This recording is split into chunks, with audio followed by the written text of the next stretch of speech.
The question was, what does my daily breathwork routine look like throughout the course of a day? Like when I first get up, in the middle of the day, like at night, like what things do I do?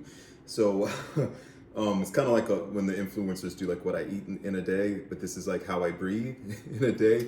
One of the gifts that Trina Berdare gave me was the awareness and the understanding that just doing breath work while totally stationary is not wrong, but it is limiting. That if you want to get the full scope of what your respiratory system is capable of, you have to connect breath to movement, which is why I will undulate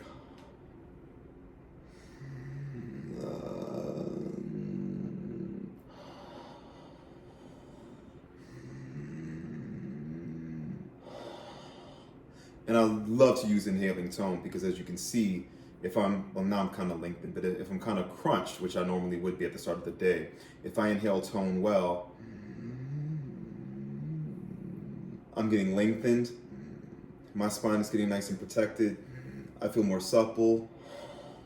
And again, there's this, ow, but then there's this, where I'm using the breath to help me mobilize my body. And so I can move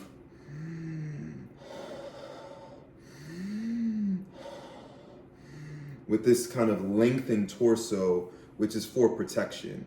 And so, and it also happens to be where I want to be when I'm singing. So that kind of sense of my rib cage almost is floating away from my pelvis, like my pelvis being a base, and I want distance. I don't want to feel like I'm smushed. I want to feel like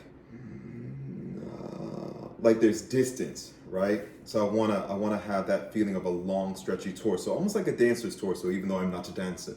But I want to have that feeling in my body. That's what lets my voice feel free. If you found that interesting and not boring as hell, then you are my people, you are my tribe, and you will love my Patreon. For just $5, you can watch that video in its entirety, and there's way more vocal nerdy, voice strengthening, breathwork strengthening content on my Patreon. Come check it out. I hope to see you there.